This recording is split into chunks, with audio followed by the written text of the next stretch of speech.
Hello, everyone. Welcome to the Mood Booster podcast. Welcome in. Episode 43. 43. This is genuinely a really interesting episode. We're searching for your life's meaning and reflecting on purpose, aren't we? Yeah, it's a lovely episode. We really go straight in with unpacking like what purpose means to us and what we experience through purpose and all of those things and finding meaning in life and how that's changed over the years. And you posed some great questions about sort of whether that's a ego-driven thing or a biologically driven thing. Just survival for purpose as well. Yeah, really cool. It's fascinating, isn't it? We We also speak about Frankl, good old Viktor Frankl. Viktor Frankl. He was a Holocaust survivor who a lot of his work in psychiatry and psychology was all about purpose and how instead of, it's really interesting, but instead of we search for purpose and find it as a treasure, responsibility is what gives us purpose, and we really unpack it, don't we? Mm-hmm. All of the mechanisms within that and his famous therapy, logotherapy. Yeah, just bloody brilliant, great. I feel in my purpose today. No, I think ultimately we do come to many conclusions, but one of which being, as always, just finding purpose in the small wins and how to find purpose in those small things. So. Yeah, really lovely reflection. Really lovely chat this morning. Very inquisitive episode, isn't it? Very philosophical. Philosophical, very stoic and philosophical episode. It's wonderful, honestly. Really cool chat. Yes. I loved it. You are a philosopher. I am a philosopher, so indeed. Viktor Frankl. So from one philosopher to another. Thanks, Victor. Yeah. It was lovely. Fantastic episode. Lovely episode. Indeed. Enjoy. If you don't have purpose, listen now. Thank you. Bye. Today's episode is sponsored by Breezy, a new AI therapy app created by London founder Becky, designed to help you feel understood and make real progress between therapy sessions. Breezy doesn't try to replace a therapist. Instead, it actually gives you a safe space to talk things through, spot patterns, and get personalized steps you can use in your day-to-day life. The app remembers what works for you, gives you tasks to try throughout the week, and integrates with your human therapy sessions to help you stay on track. Built with mental health professionals and currently working with universities towards research and clinical trials, you can also opt in to shape the future of this AI mental health tool. Use code MOODBOOSTER for 50% off an entire year subscription after a free trial. Just search Talk to Breezy with an I in the App Store today. Hello, everyone. Buongiorno. Welcome to the Mood Booster podcast. Welcome in. Episode 43? 43. Sí. My Spanish is just hanging on for dear life. The Spanish is there still. Yep. Still Espanol. Guys, welcome. What an episode. I'm looking forward to this one. Second week of Jan.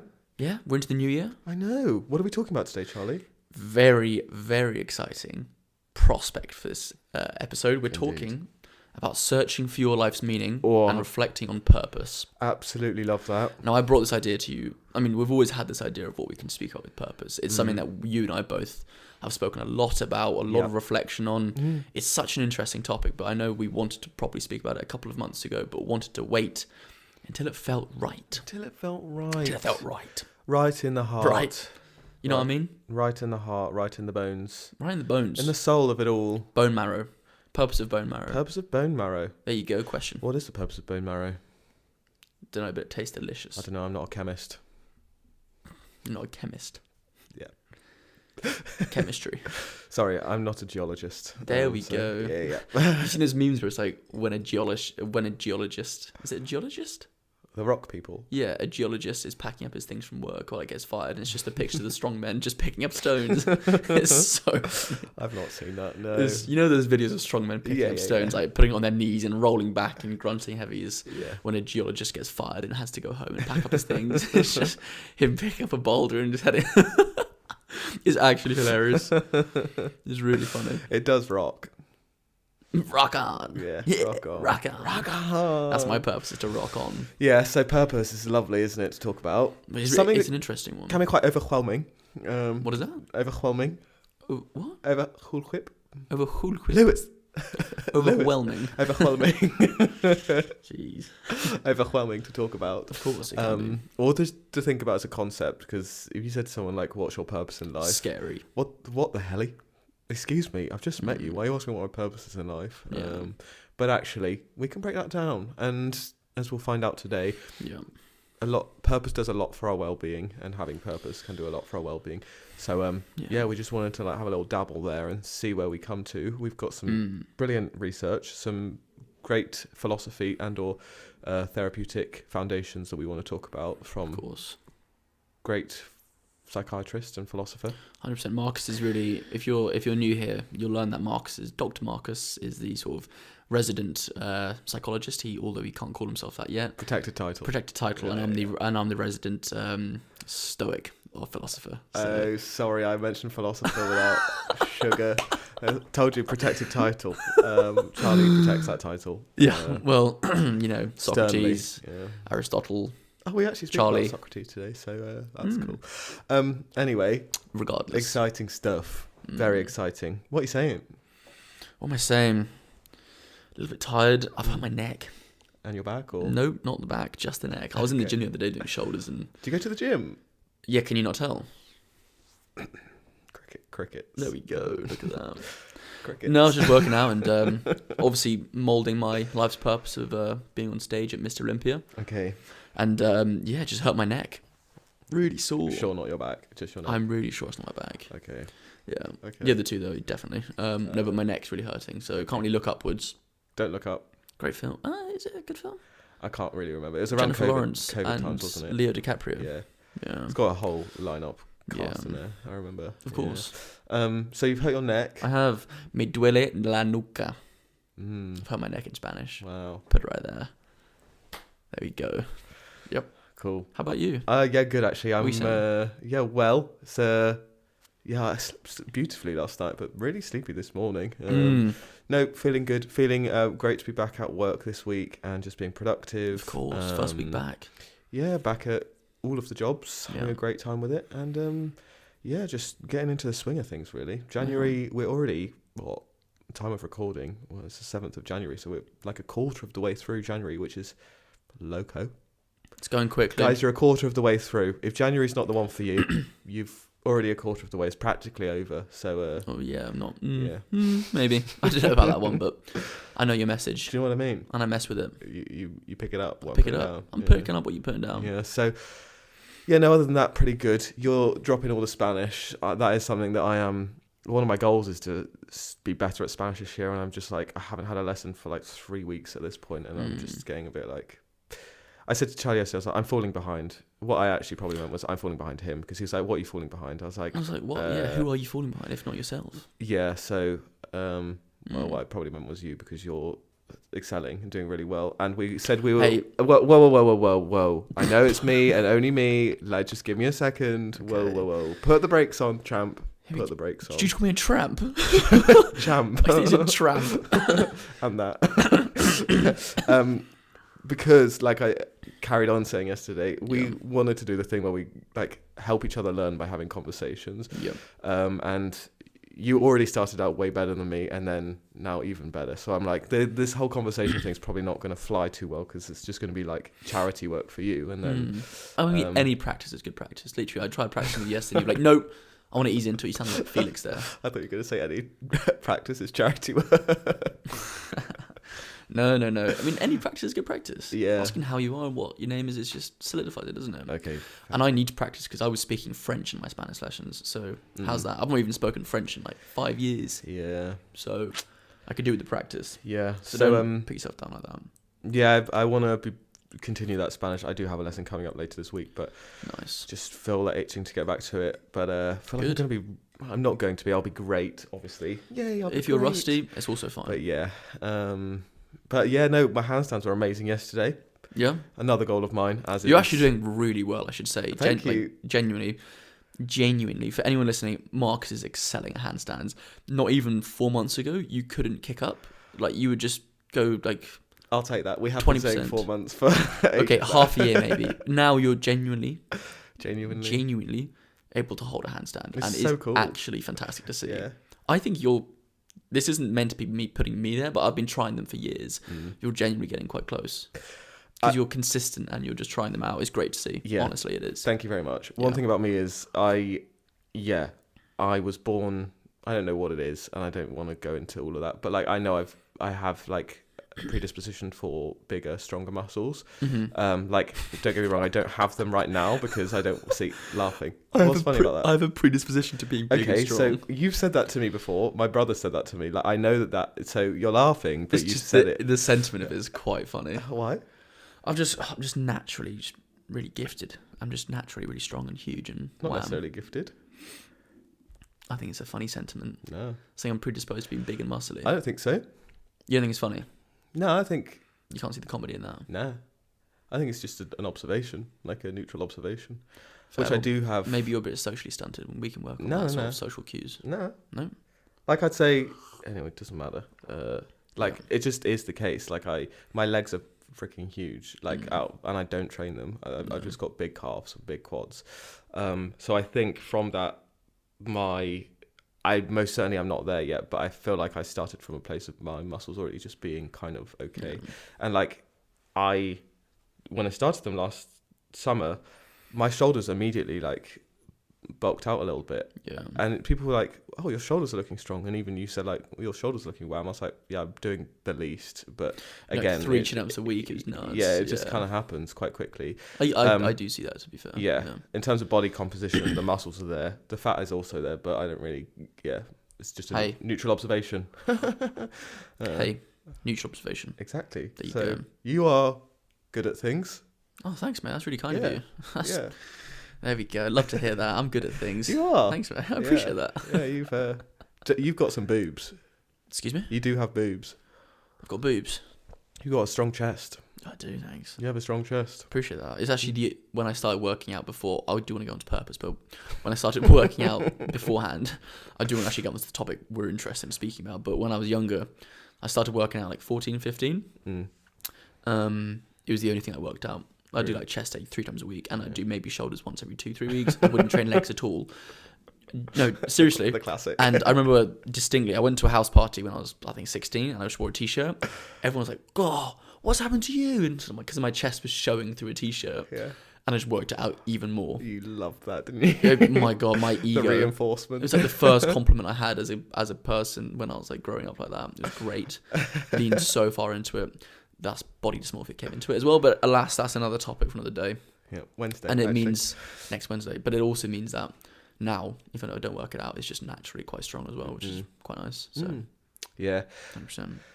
Yeah. Well, cool, nice, good talking about muscles. Welcome to the Muscle Podcast, everyone. That's on brand for sure. Welcome to the Muscle Podcast. I'm sure everyone who's our listeners are loving this chat about muscles and body composition and working out. We literally before this were like, let's just have a bit of a casual chat and just sort of see where we end up and get into purpose. And here we are chat about muscles and working out. My usual topic of conversation. Marcus is stoic masculine nature, obviously. Yeah. We're out both alphas. Of course. Funny. This is another aside, but I was listening to a podcast yesterday. Yeah. And you know how the Andrew Tates of the world are like, you need to be an alpha male, and they're making all. Of course. The definition of alpha male is that there's only one alpha male. Mm-hmm. So being that influencer that's telling everyone to be the alpha. Yeah. Ironically, they can't all be an alpha male because there is according what an alpha male is there is only one. Mm-hmm. So it's kind of And he is me. That is you. Andrew Tate just doesn't know it yet. You're coming in. Well, I know him. He's me. You're right. What the hell was that? You just said you're Andrew Tate, didn't you? No, not Andrew Tate. This is a bit alpha. Okay, this is ridiculous. Purpose. Yes, purpose. I actually want to go into what you said there earlier. Okay. You mentioned that purpose can be so helpful for our well-being when we have it. Mm.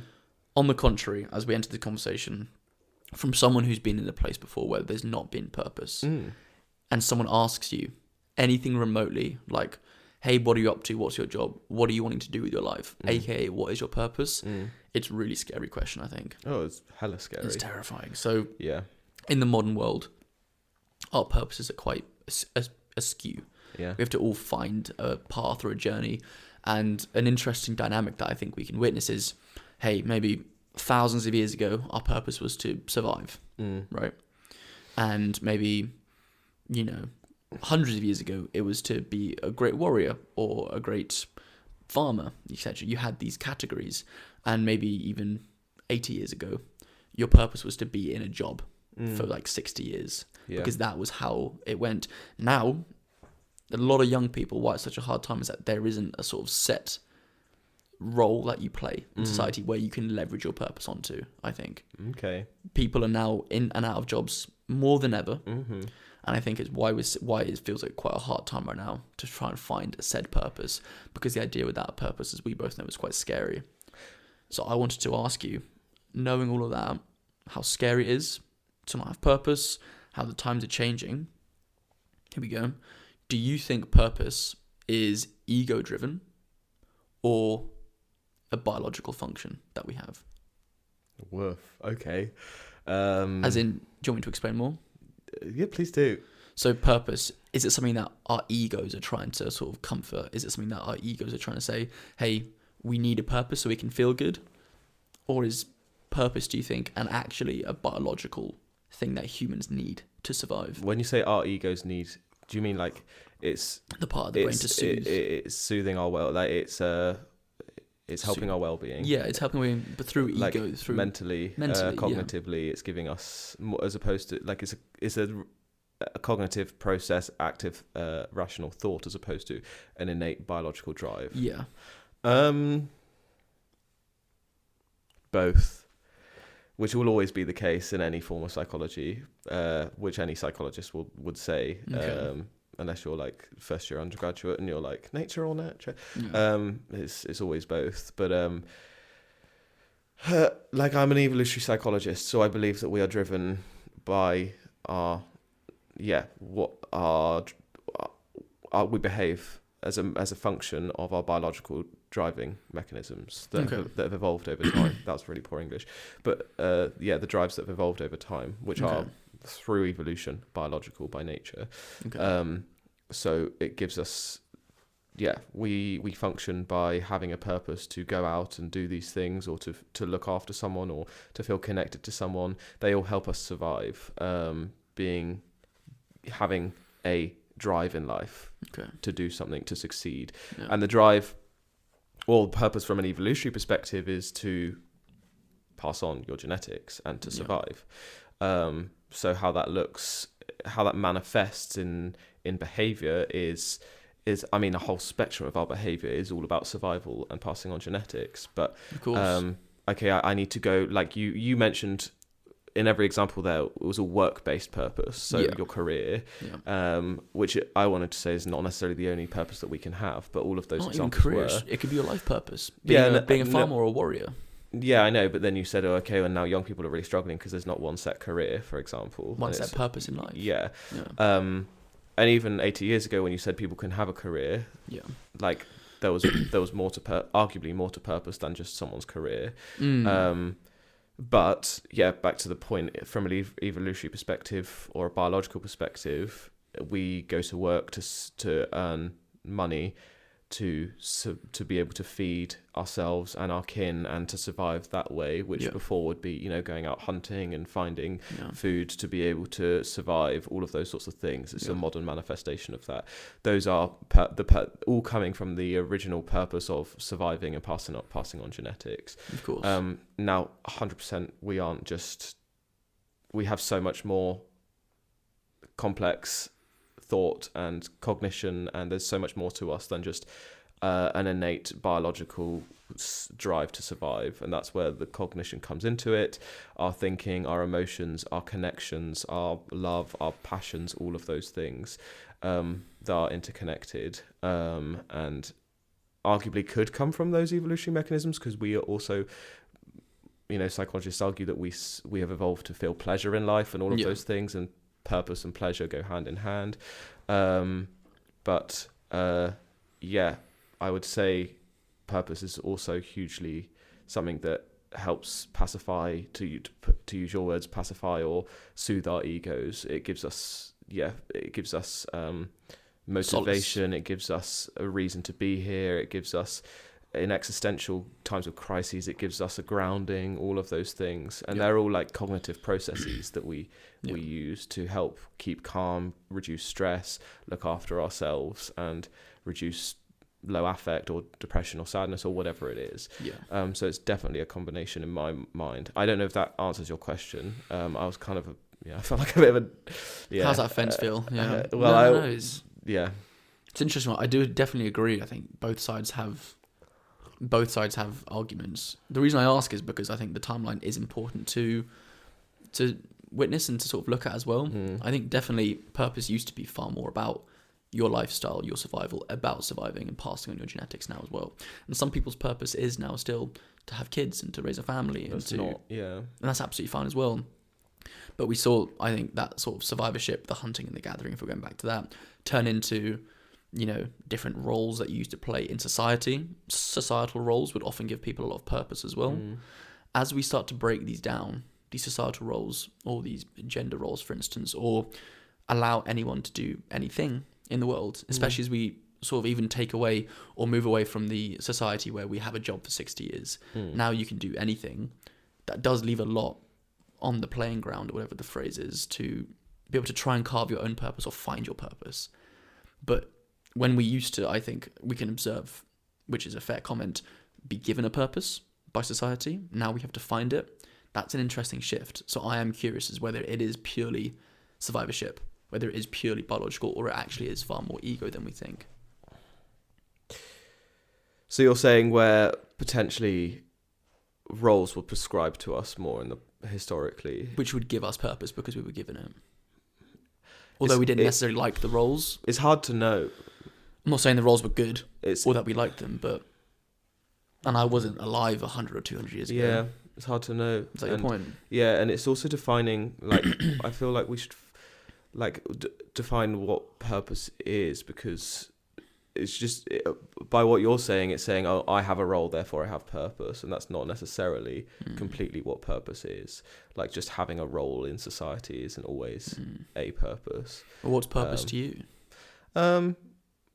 There's different facets to it, and I know we're gonna speak about Frankl's Viktor Frankl. Yeah, Viktor Frankl, which we can go into now, or well, to you, what is purpose, at least? Yeah, so in your mind, to me, purpose is it is having a role, and I think that comes back to even things like the social identity theory of like knowing your identity and how it fits in with your community and your wider society and your wider social network.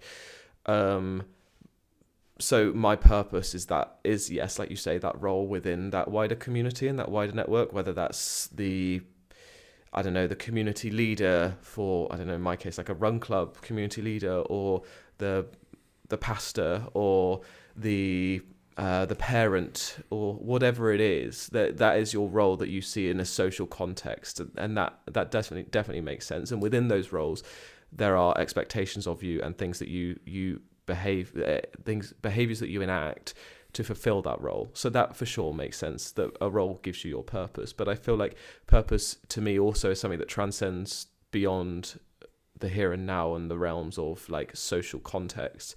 It's potentially things that transcend beyond even this life, whether that's giving. It's a great point. Purpose is giving things. I see my purpose is like creating things or giving things that will last beyond me or help. Legacy. Yeah, potentially legacy, but I feel like that's also ego driven. It is. Yeah, I was about to ask.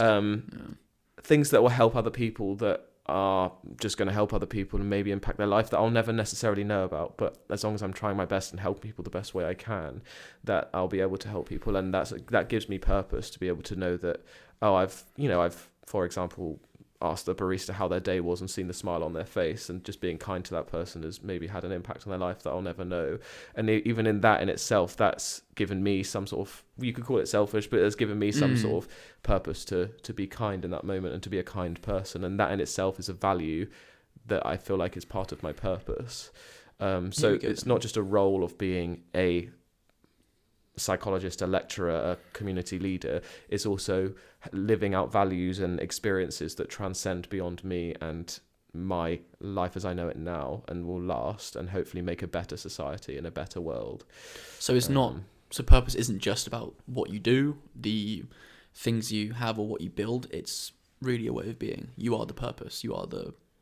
Purpose is you, is what you're saying. Like, that is the way of who you are and the way you act and hold yourself, the values you hold. I think so. And also, that isn't unidirectional, it's bidirectional. And what I mean by that is, it's like, it's not just how I put myself into the world. It's also how I interpret the world. I do think, which we don't necessarily think purpose is. Interesting.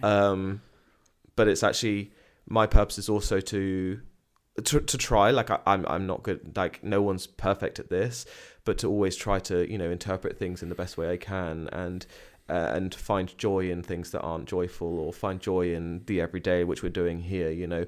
I think that's also a purpose that I have, to like live the best life I can, from a humanist perspective. Like, if we're talking about Maslow's hierarchy of needs or whatever, like I'm trying to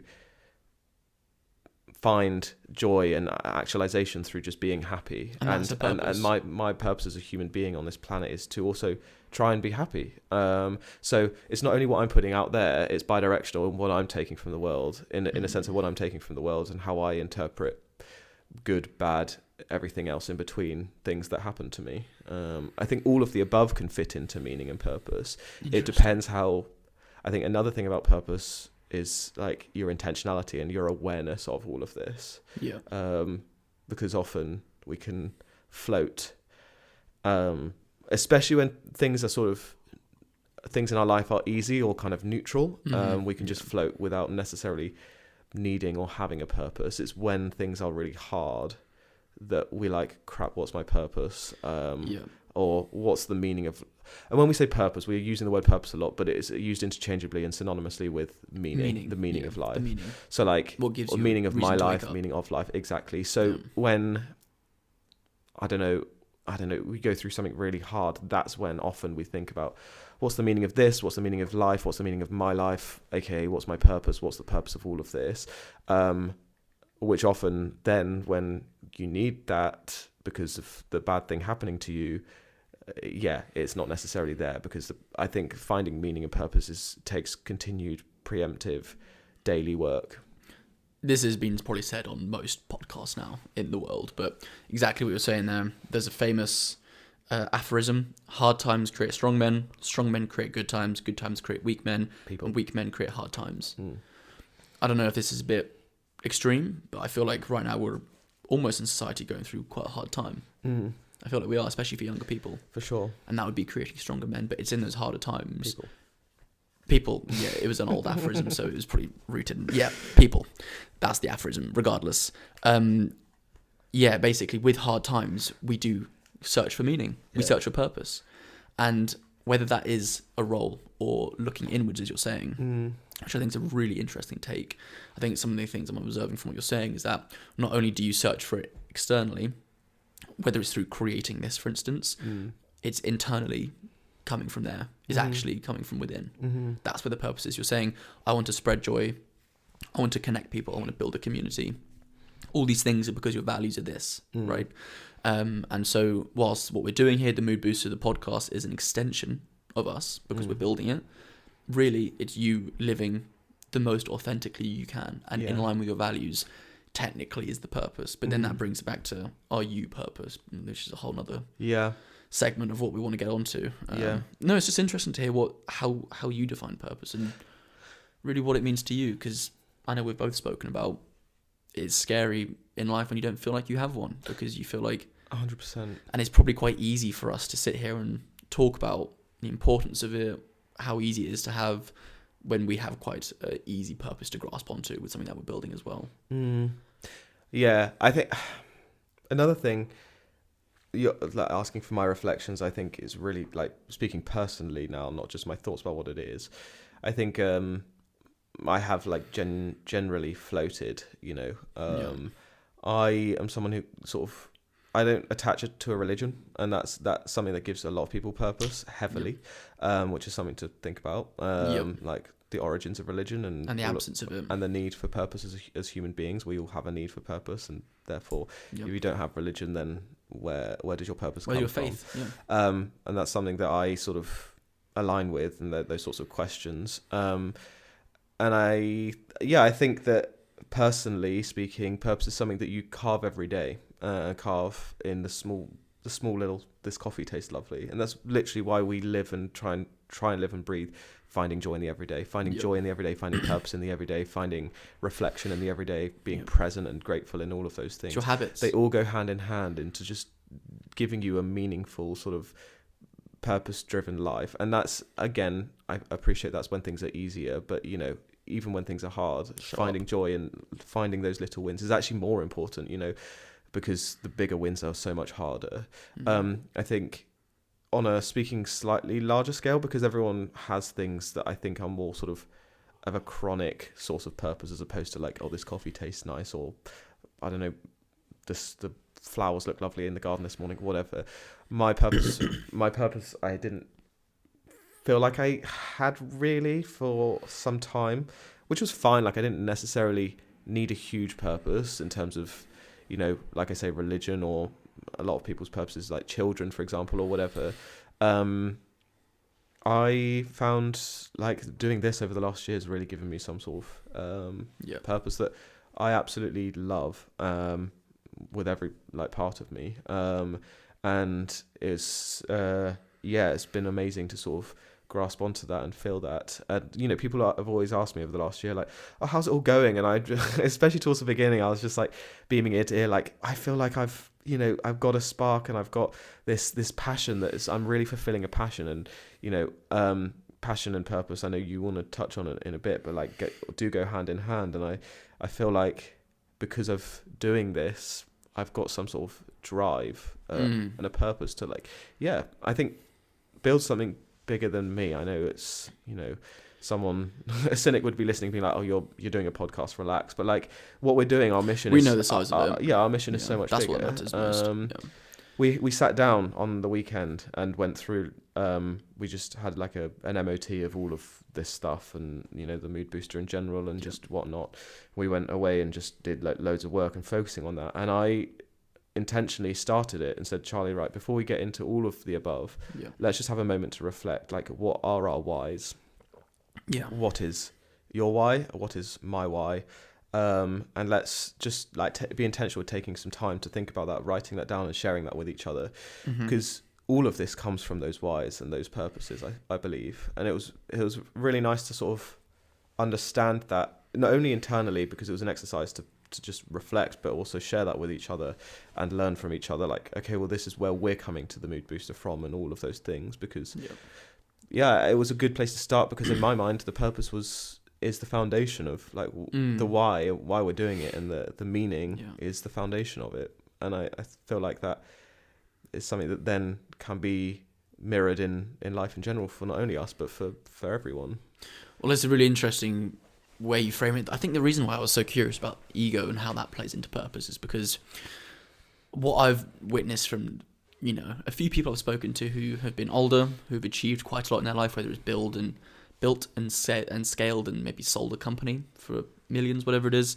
When you speak to these people, they have this huge purpose, or they had this huge purpose in their life. But when they reach a certain age, it often, like, they turn inwards instead of keeping on searching for purpose externally, whether it's building something in the material world, or selling, or, for sure, let's say money, just because that's a very easy example.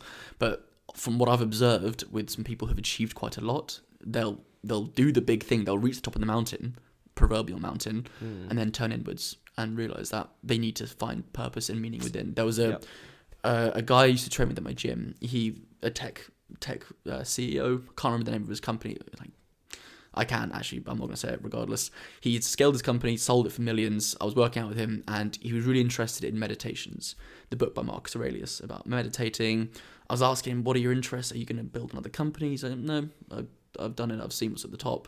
He said he'd met with some of the best people in the world, and he was like, maybe not the world, but he said he wasn't interested necessarily in doing it all again and scaling it again. And why I bring it back to ego is, do we need to go through the arc of building something so big, so much bigger than ourselves, of what we attribute purpose to be? Do we need to get to the top of that proverbial mountain to realize and see it's actually never been about that? And can we not realize that until we're at the top? I know you and I have spoken about this months ago when we were in that square next to Bond Street. Do you remember? We were on the grass. We were speaking about it. It's a bit similar to the origin of Buddha. I was telling you about that story as well. How, I can quickly say it now. The story of Buddha originates with Siddhartha, a prince born into luxury in ancient Egypt around the 6th or 5th century, who renounced his privileged life after witnessing suffering. So he began to seek out truth as a wandering wandering person, eventually achieving enlightenment, becoming the awakened one under a Bodhi tree, discovering the middle way between indulgence and extreme self-denial, and then dedicated his life to teaching others how to end suffering and reach enlightenment.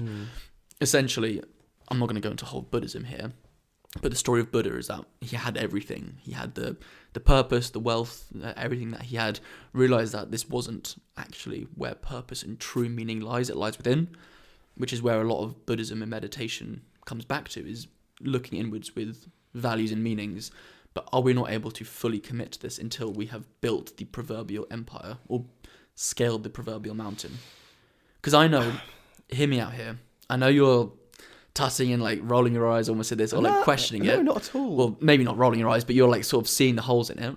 But I wonder if we didn't have this at all, if this wasn't here, would we be able to so confidently sit here and say, yeah, purpose is within my person? I think we could, should, and do, because that talking, which I agree with to some extent, implies that every single person on this planet is going to be a high-flying business owner or reach the top of a proverbial mountain. Yeah. For most of us,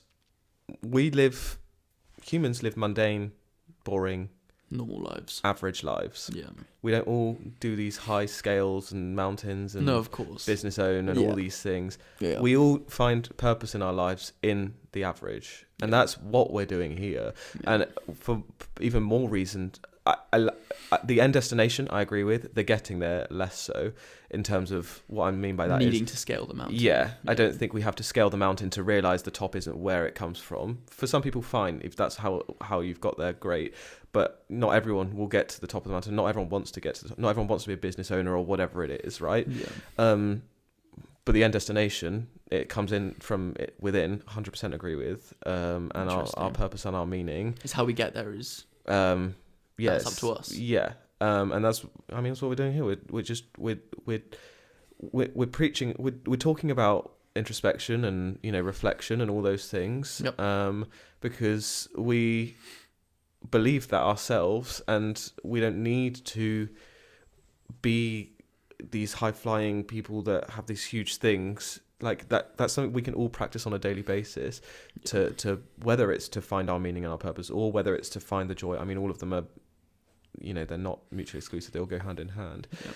I don't think we need to be these. Yeah, I keep repeating myself. No, it's a very interesting point. Actually, one I agree with.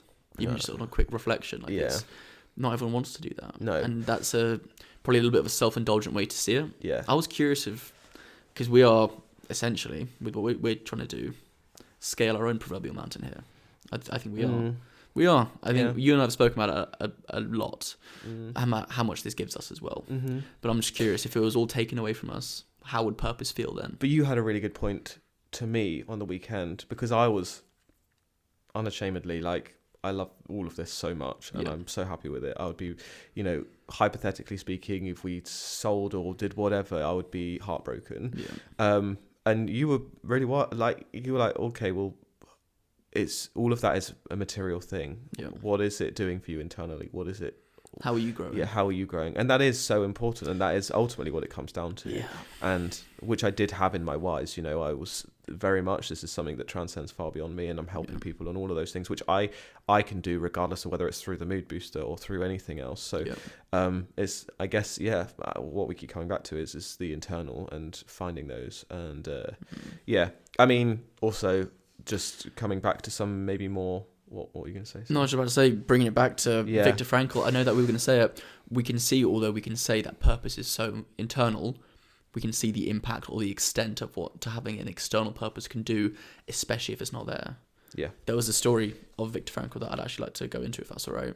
Like the story about the man in the camp with the date as well. For sure. Yeah, I mean, maybe you start with... I was just going to say, before we go into like this, because we've spoken a lot about like purpose and meaning coming internally and all of those things, I do think it's important also just to say purpose and meaning, not only something that I'm sure a lot of you resonate with is important to have in life, but purpose and meaning has been associated with increased well-being. So it's not just like a concept that we're talking about here. When it is a concept we're talking about, for the sake of, but we're not just talking about for the sake of it or our own feelings, like empirically shown to improve levels of or reduce levels of depression, reduce levels of anxiety. Systematic review here, which we'll put in the references, by Borum and colleagues in 2023 of 99 studies, found that people with a purpose in life had significantly reduced levels of depression and significantly reduced levels of anxiety. Wow. Another study in 2019, a longitudinal cohort study with 6,985 participants by, I'm going to butcher this name, by Ali Mujiang. Classic guy. In 2019. This was looking at mortality. Found significant people who over 8 years, looking at, like I said, just short of 7,000 participants aged 50 and above. They measured people's sense of purpose in life using different scales and questionnaires, and they found people with a greater purpose or sense of purpose Stronger in life, sense of purpose, yeah, had higher rates of mortality, lived significantly longer. Wow. Through obviously their methodology in finding that. So it is important. That's what we're hearing. Hugely important. And I'm not just anecdotally saying that. I bring this in now to say, like, this is anchored in empirical evidence as well. Which I feel like we know. We know personally. You as the listener will know. You know, if you've been through something hard in your life, you think about what's the meaning of this, what's the purpose of this, what's the meaning of me, what's the meaning and purpose of whatever I'm going through. We always come back to those questions. And for me, speaking about what we're about to speak about in terms of logotherapy and things, there are none of these are perfect, whether it's cognitive behavioral therapy, whatever it is, whatever form of psychology and therapy we're talking about, none of them are perfect. But logotherapy and Viktor Frankl, as a humanist, psychologist or psychiatrist, very much scratches an itch for me. He was right there, wasn't he? Yeah. So please take it away. Well, I was going to say, Viktor Frankl himself, he was in some camps, wasn't he, back in the Holocaust? Yeah, he was a prisoner of the Holocaust. And he was a survivor. Yes, survivor. Viktor Frankl's, one of his main ways that he was actually able to survive the camps, which he attributes his survival to them, was he had a manuscript that he was writing throughout on his teachings, on his works, and what he found throughout the camps. He's a psychiatrist afterwards, you said, right? Neurologist, psychiatrist, and philosopher. And philosopher, there we go. A bit of both of us then. There you go. There was a manuscript that he was writing. It was taken by one of the guards at the camps, and it was burnt, or it was just discarded and gotten rid of. Sound. I know. And this was his purpose, he said, in the camps. And he made a real point to say that it was so easy, he thought, to give up and keel over, because he had found his purpose had been taken away and just gone. He then made the quiet decision in the camps to say when he got out of the camps, he would make it his life's work to lecture in psychology, to write the manuscript again, and to be the forefront of this, of purpose and well-being and everything like that as well. He ended up with this purpose. He said he attributed his survival throughout the abhorrent conditions to the idea that he had set of this purpose to lecture, to write this manuscript. And he survived to tell the tale. He said there were a lot of stories in these camps that he was in of where people would just keel over and die when they didn't have a purpose. Their bodies would shut down. There was one I was telling you about, this man who had a date in mind. He was so convinced, one of the other Holocaust victims, he was so convinced about a date that they'd all be liberated. He was saying it loudly. He believed it with all his chest. And as it got closer to the date, he began to realize it might not be that date, that they were being liberated. On the day, or the day after, it was one of them, the day after or the day of the date which he had supposedly said when they weren't liberated, he died. The man lost his life in the camp. And Viktor Frankl really leaned on it being such a key point to show that purpose isn't just mind. It has such extreme physical 100%, such strong physical impacts. It can literally cause someone to die when they have no purpose in these awful conditions. That is, I know it's quite an extreme. No, well, it's fascinating. Literally, evidence shows that mortality is directly impacted by our purpose and meaning in life, or sense of stuff. He proposes that we improve well-being primarily because it provides us with a why. So having a purpose gives us a why. to live for, and that's that why to live for. So whether this prisoner was like, why to live for this date, because then we'll be liberated, enabling us to endure almost any how. So enduring the torture, everything that they went through in the prisons, in the camps. So purpose gives us a why to endure any how, according to Viktor Frankl. Even in the most severe suffering, those with purpose found resilience, hope, and direction in life. Wow. Which again, I think is really it's something that I endorse, and it stands out a lot to me. I know anytime anyone's gone through anything hard, or speaking for myself, when you go through something hard in life, you always think about the why. You think more of the existential things of whether people look to religion when they've gone through something really bad, or well, what's the meaning of this? Or, people get into spirituality and think about, you lose someone, a parent dies or whatever, you then start to move towards, they're in another place and I'll see them soon, and this is why we're suffering, because for whatever reason, all leading back to what the meaning of it is, and trying to find and attribute meaning and purpose to that suffering in your life. I mean, it's a bit lighthearted for the depths that we're at now in this conversation, but there was that video that went viral where the guy was like, what on earth, when those guys online who say, I've found God or I found Jesus, just out of nowhere. I don't know if it was you I was speaking about. There was a video of this guy basically saying, if you're someone who's online and you've just said out of nowhere, you're like 30, you're like, I found God, I found Jesus. What did he do? What did he do in his life, which is so bad that he just out of nowhere found God? That was me, yes. But the message is a bit like, it gives you purpose. Maybe if someone's done something bad, or you want to believe, or you want any sort of faith or purpose, you lean to things like religion, which are huge external things you can lean on. Yeah. Well, that's looking to repent and for forgiveness for all of the evil that has been. That's another side of this conversation, which we should probably speak about in a different episode. But yeah, speaking about Viktor Frankl, he is the father of logotherapy, which is a form of psychotherapy. It's based in humanistic psychology, and it basically it supports patients to find meaning and purpose through what they're going through, and in finding that meaning and purpose, it allows them to be empowered and find that motivation and that direction and that resilience and hope to go through what they're going through. It's not something that is not the word prescribed, but for lack of a better word, prescribed or accredited by the BPS in England. But I know in America, BPS, British Psychological Society. Okay. But I know in America, the equivalent, I believe it is sort of not. I can't think of the word. It's not promoted, but approved. An approved form of psychotherapy. And there are core principles to the logotherapy. So one being humans can endure suffering if they can find meaning in it. Okay. Meaning does find meaning in the suffering. Yes. Okay. Meaning does not remove pain, but it makes it tolerable, because we can get, if you think about it, like, I know why I'm going through this. I have a meaning to get through it. I can see an end to it. It gives you that hope. So it makes whatever that suffering is tolerable, because you have hope to get through it, because there's a reason to do so. Yeah.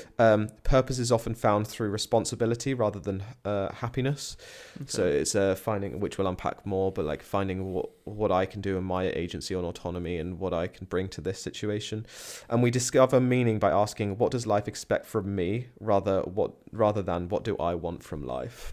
So it's again giving me some sort of agency over life, as opposed to being sort of someone who's just willingly waiting for things to happen to me, if that makes sense. That's fascinating, because that then goes back to locus of control, which you spoke about. It's the responsibility that you want to give yourself. Mm-hmm. Well, this is a huge thing in purpose, is a lot of people say as well. It's a bit of a extreme wording and meaning, and I don't quite like how it's worded, but it's no one's coming to save you is the sort of aphorism, basically meaning that you're responsible for certain things. But in the last point there, saying what does life expect from me, not what do I want from life, is basically shifting purpose into responsibility. No, so saying, what am I responsible for? Who am I responsible for? Yeah, and I want to be careful with how, and I know that this is critique that Frankl's received over the decades, is be careful with being like, oh, okay, you're suffering, you've got cancer, or you're a prisoner of war, for example. Yeah. Just find responsibility and then you'll be better. Very reductionist, That has been a critique of this, because it's so focused on like finding meaning in suffering. However, I mean, this is coming from someone who developed this through arguably one of the worst things a human can go through. But that is, I just want to note that is a critique that some people do mention, is it can potentially be flippant, or like, oh, okay, you've just been given, I don't know, God forbid, but you've got a terminal diagnosis. Just find meaning in. But I guess what his argument is, okay, that is the reality. You've got a terminal diagnosis.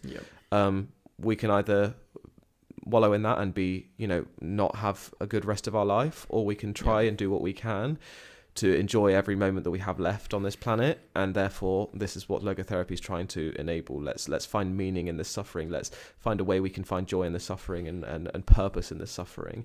Well, leaning into it, of course, I completely appreciate your counterpoints, but leaning into the idea that if we take responsibility, whilst it might not ease the suffering, it gives it meaning, which would give it purpose, and in essence then ease the hardships that we go through. There's a great example that Frankl used about a man who wanted to die after losing his wife, and it goes back to... Yeah. No, I'm not sure if it was in the Holocaust, but after Frankl, it could have been that Frankl was using it in therapy when he was in psychiatry. What was my train of thought? Sorry. You throw me off. Sorry. He was asking the man. Sorry, yeah, it's about reframing meaning to be, what are you responsible for, instead of what do I want from life. The example he used was an older man came to Frankl who was deeply depressed after losing his wife. Frankl didn't try to cheer him up, right? Instead, he asked, what would have happened if you had died first and your wife had survived instead? The man replied, she would have suffered terribly. Frankl then responded, then you have spared her that suffering, and that was your purpose. And what this does is it reframes the pain as meaning rather than failure. Yeah. Obviously, the purpose didn't remove the grief, but it gave the grief context. So he's taking on the, for lack of a better word, the mission of being like, okay, I'm not the hero. I'm not reducing it, but like, of course. I've taken on this pain to stop her taking on the pain of losing me. Yeah, which then is a purpose in itself, right? It's the last point of the part of logotherapy that you're saying. It doesn't say, well, what I want from life. Life is miserable. I'm going through all this pain and this suffering and this grief. It's saying, well, I am going through this grief. That doesn't take it away, but it gives it meaning and context. Saying, I didn't want my wife. I'd rather me to go through this than my wife to go through this because I loved her. I'm going through this and that's my responsibility. And that in itself, in a form, can probably ease the pain or at least give context to it. Again, it's quite an intense example. Yeah, it gives the control, doesn't it? Or some sort of meaning, obviously meaning and purpose is what we're talking about, but like the reason as to, okay, I can now anchor this in a reason, so why I can go through this. Again, the meaning is to stop my wife having to go through this pain, so therefore I can carry that more. It makes sense to me. There's something I can carry, again, giving meaning to it. I suppose a theme that's being picked up here, which I want to ask you as well, is passion versus purpose. Okay. Right? Is like what he's saying with giving it meaning, giving it context. So what he's saying is, when taking responsibility, is shifting the idea of purpose away from your own passion, which often I know I've fallen not into the trap, but into the realm of my purpose in life needs to be my passions. I need to be doing my passions for me to actually have purpose. And if I'm not on the right path. I don't know if you've ever felt like that. Yeah, I think passion and purpose go hand in hand. Should your purpose be your passion? Personally, I think... what do I think? I was going off topic here. Well, no, it sort of segues in, because what Frankl's saying is that you can find purpose in responsibility, which is often what's actually being asked of you, not what you're asking from life. And often a lot of people, what they're asking from life is your passion, is what you enjoy, is what you want to do with it.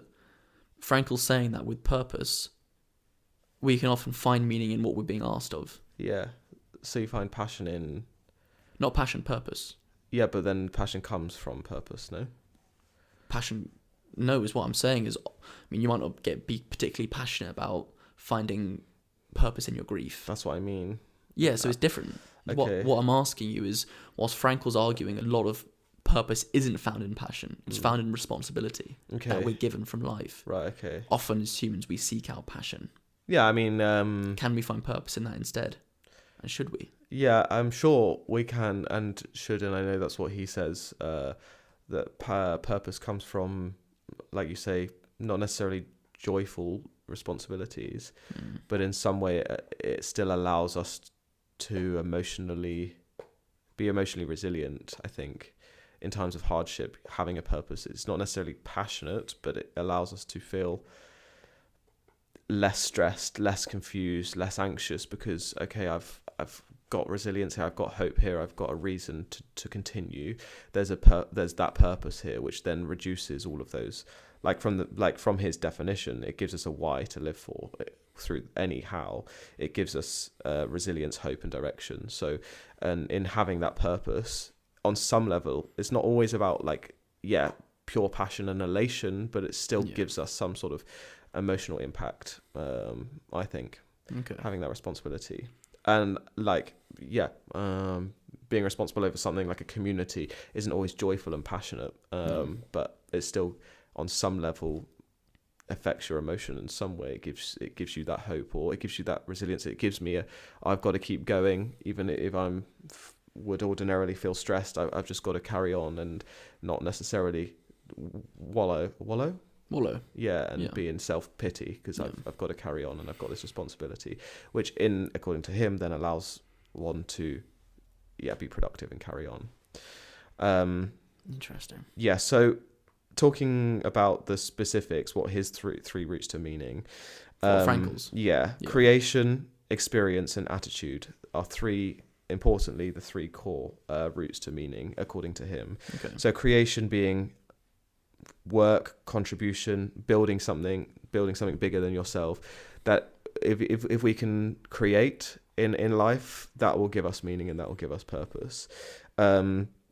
Experience, we feel purpose and meaning through experiences such as love, nature, connection, beauty, and all of those things don't have to be huge things. They can be small things, like feeling connected to the flowers outside, like I said earlier. All of those things are micro experiences, but also can be grand experiences that help us feel through experience, like we have a purpose and a meaning. And finally, attitude, so how we respond to unavoidable suffering. And I think this is what I was touching on earlier when I said it's not only what we give to the world, it's also how we interpret the world. It's how we choose to respond and how we choose to find or how we choose to interpret what we're going through. All of those three things give us a sense of meaning and purpose together. Importantly, he argued that even when control is stripped away, attitude and meaning remain available, which is why people which is why purpose is psychologically protected. So when we don't have control, but we do have, we are focused on attitude, and we focus on how we can look at the meaning of what we're going through. We are still protected psychologically, if that makes sense. Kind of. Through those three factors. If we work on those three factors, if for example, according to him, you've been given a terminal diagnosis. Sorry to use this horrible example, but you're given it. You don't have control over your life. You don't have control. You're literally told, in X amount of days, weeks, months, that's the end. If he argues, you could still work on. You can find creation through you don't have control over your life anymore, but you can still create. You can still find creation. You can still have experiences. You can still shape your attitude. And they don't have to be these big things like he was saying, and where this all came from, prisoners of war. Like, they can't create a business, but they create small interactions with one another. They create manuscripts. That's what he did. Whatever it was. And again, I'm very aware that can be reductionist, and I'm saying that through that lens. But, no, people are doing it in this modern day. Like, there's that guy online. I unfortunately don't know his name, but he's very famous. He's very big on Instagram. He lost his leg in a car crash, and I think he went Colombia or something. Now he's made his whole page about the comeback that he's made. Very traumatic life experience. One could let it shape them completely. He's done it, but in a positive light of talking about his experience. That's him creating. Through the hardship and finding purpose in that. So in logotherapy there's obviously lots of different ways that it's practiced or delivered, but there are three techniques used that I think are quite interesting, I think, as we're sort of drawing up here, because these techniques, I think, are things that we can actually enact in our daily life if we're going through something, or we're stressed about something, or I don't know. The example I was reading up on was if you're struggling with insomnia, these are some, I don't know, for example, how you can use these techniques to move away from that and to overcome it. So the first one is Socratic dialogue. Your favorite, Socrates. Love him. Within logotherapy, Socratic dialogue is the main form of dialogue from the therapist to the client. So the therapist probes. It's not advice giving, but it's guiding, questioning, and critical questioning to uncover meaning. So I'm going through this instead of just giving straight up advice and saying do this, do that. It's continually going inwards and thinking further and further and further about what I actually think about this, what I interpret about my life, what I interpret about the lives of those around me and what's going on for me. So having a Socratic dialogue, and again, it just comes back to what we always say about, the introspection is thinking further inwards and critically so you can reflect on what you're going through, as opposed to just like keeping it surface level, being like, this is hard, this is absolutely awful, and that's the end of it. Because to be able to overcome it and find meaning in it, we have to think internally and go internally to find how we can find meaning, if that makes sense. Paradoxical intention is another form, which I think is interesting. Another practical bit of advice is actually doing something that, so say you're struggling, I don't know, with social anxiety. It's reducing anticipatory anxiety. That's the intention of this paradoxical intention, is doing things that make you uncomfortable, and encouraging clients to kind of wish for what they fear. Because if you wish for what you fear, it takes the power away from it, and it gives you reason to like look for it and go into it. And it takes that power away. Like I say, it reduces that anticipatory anxiety, because you have all of this thing over here, you're really nervous about this thing, or this thing's happening. Let's go back to the terminal diagnosis example. Let's humor the idea. Okay, so let's go into it. Let's not necessarily humor it, but let's go into it. Let's plan for, let's talk about your passing. Let's talk about the process and what will happen. And it's becoming sort of comfortable with that and making it less of this huge thing up here that's got control over us, and actually something that we can joke about. Yeah, we're at odds with, and we're not at odds with, but we're level with, and it doesn't have this power over us, if that makes sense. So is it almost just like being quite humorous with whatever sort of hardship you're going through? Not always humorous, okay, but seeing humility in it, and being on the same level with it. So whether that's through humor or just leveling it out and not seeing it to be this huge thing up here, let's go into it, let's face it, let's talk about it. And finally, dereliction, I can never say this one, is the attention is shifted away from symptoms towards meaningful goals or others. And this is something that we always speak about, but it's like, it's instead of avoiding something, it's adding something. So for example, like I said with the insomnia one, instead of laying in bed thinking I can't sleep, this is really stressful, according to logotherapy, it's okay, well, let's reshift positively. What can I add? Let me read a book. Let me do something. Let me do some mindfulness. Let me add something, so I'm not hyperfixated on the fact that I can't sleep, because I'm focusing elsewhere, and I'm focusing on something that's adding to my life, and therefore, ironically, taking away the problem, because by doing the mindfulness, by reading and all those things, according to this, I'll have less focus on it, and therefore it won't control me, and I will be able to move through it. But importantly, I think all of those three components come back to one of his core principles is, instead of asking like, what do I expect from life, it's reframing it to what does life expect from me, and what control can I have over these things? Yeah. If that makes sense. No, it does. What meaning can I give to these things? Or what does this give me? Is what am I responsible for, isn't it? Mm-hmm. It brings back to that example we used with the old man and his dead wife. Yeah. He's responsible for carrying that grief, and that's his purpose as well. Yeah. Yeah. And on that note, I think the final thing I would say is that people feel broken and lost and scared and sad and depressed and all the things because they've not found their purpose or their golden bullet. Yeah, golden bullet. But he argues that that's backwards, and the purpose emerges after commitment to trying to to commitment and working on it, as opposed to it just being there. You have to work for it. It's not just found like treasure. Yeah. Very true. Build your purpose. And the prime example is that husband whose wife passed away. And you'd think, like, what purpose? For that. Yeah, what purpose do you have in that? And I do believe, like, just saying, oh well, it stops her suffering because you died first, like she died first or whatever. There's got to be there'll be a lot more to unpack from that. Of course, but that's just a very I quite like it because it's a clean, simple example. Of, just commit and begin with the small things, as we say. And the bigger thing of the purpose will look after itself. I know these things all go hand in hand, though. I think for me, what it just comes back to is like, away from Frankl and all the things, it's finding joy in the every little moment. I know we anchor in huge sort of big things like religion and your social identity, your roles as a parent and all of these things, but you hear empty nest syndrome and all of those things, like people then feel lost because their children have left the nest, and that whole role and purpose is not there anymore. And I think that is just an example to me of those. It's just a role, and it's a socially constructed role, whether that's my place within religion or my place as a parent.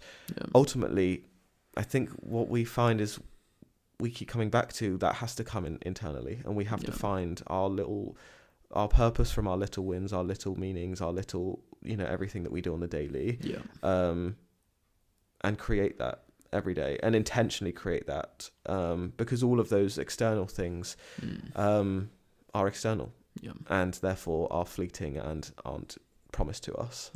So we can only find that, I personally think, within. Of course. Fascinating. Well, should we summarize that? I'm trying to think. We've obviously gone over a lot. I kind of just did. I don't know. Fair enough. No, but like where it starts, you think just going inwards and then like finding all the purpose in the small things as well, but also what you're responsible for. Yeah, it's I basically think so. the core themes of what we've gone over. I think so. Yeah, like leaning into discomfort, maybe leaning into. This feels confusing, this feels worrying, this feels scary, but why so, and how can I maybe lean into it so I can therefore, I don't like using the word, but control it, and therefore if I lean into it, control it, and think about it and reflect on it and go in turn, like have the introspection, and also be level with it. I'm on the same level as it, whatever I'm going through. It can then allow me to see it for what it is and potentially see the meaning I can get through and how I can work with it. Whatever this hard thing is I'm going through, to as an agent who has autonomy. Okay, I'm someone who's going through this thing.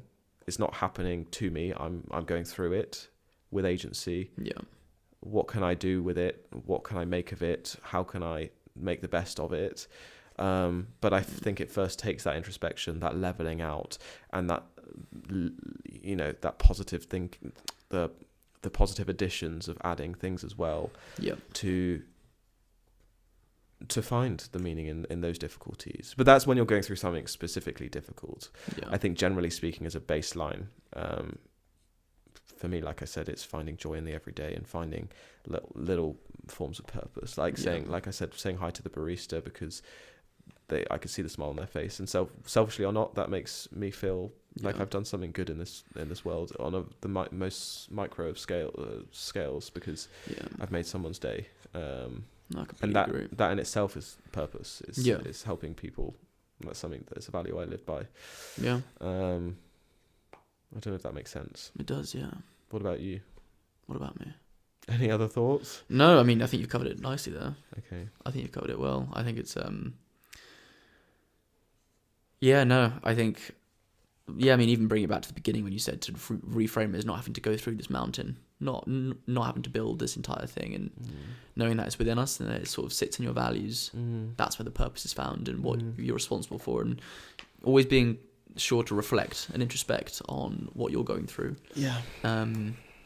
Is what's most important, I think. And because that really brings you to how you can actually find it. It's not found like a golden bullet. It's not found like a treasure, your passion or your purpose, sorry. It's not found like under a mound of sand where you have to dig it up. It's built and it's constructed, and I think it's found through daily habits as well. The small things that we've said. On the small things, I think it's also Like we're speaking about responsibility and finding like your responsibility through hardship. Yeah. So I guess maybe in being like, oh, what's my purpose? It's such a big question. No one's ever going to know. Of course, yeah. I think it's also breaking it down into like, okay, well, what can I do today that will help someone, or who needs me right now, or how can I help myself in this moment? What would be a good thing to do? Yeah, those are all sorts of smaller things that can be helpful. Yeah. And also, it's not necessarily thinking. You mentioned at the beginning, like career is such a huge thing that's like causing people issues. I've certainly been there myself. Me like, too. Yeah. What's my purpose? Because I don't necessarily have a role. know or whatever. Yeah. And if life feels flat, it's like, okay, well, I don't know. It might go nowhere, but like it's better than nothing. Can I create something? Like what's a hobby? What can I create? Can I find connection with, like I say, going outside and speaking to someone? Like all of those things, again, like we always say, we might lead to something. Yeah. And when it feels like, importantly, like none of those are giving me purpose, you never know, and you don't need a lifelong mission always. Yeah. The micro forms of purpose, whether it's volunteering one day or going, I don't know, committing to one project of sewing this thing or crocheting this one thing, down to those small things, like that can just give you micro purpose in really hard times, and that can just be enough. Yeah. Completely agree. Yeah. It's enough. You are enough. You are enough. You are enough. Even like a burnt chicken nugget. I love myself, even though I look like a burnt chicken. That's my mantra for 2026. Fascinating stuff.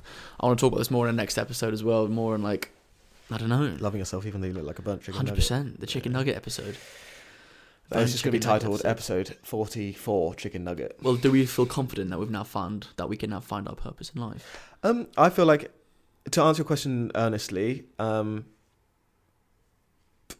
not solved like the world. No. We both always say we are always becoming, we never become. Yep. Like some days I'll feel like I have a purpose, some days you'll feel like you have a purpose, some days we'll feel completely lost and like purposeless and all of the things, and like there's no meaning to life. Everyone goes through that. It's just a case of reminding yourself that is okay, and that meaning and purpose can be found in the smallest of things. And to try and anchor when you feel like there's no anchor, that it's okay, that, like I say, crocheting this blanket or whatever is my purpose today. Because ultimately, I've said it once, I've said it a million times, as do you, it's the small things in life. That's all we can do. We will never, I believe, you believe, we never fully become.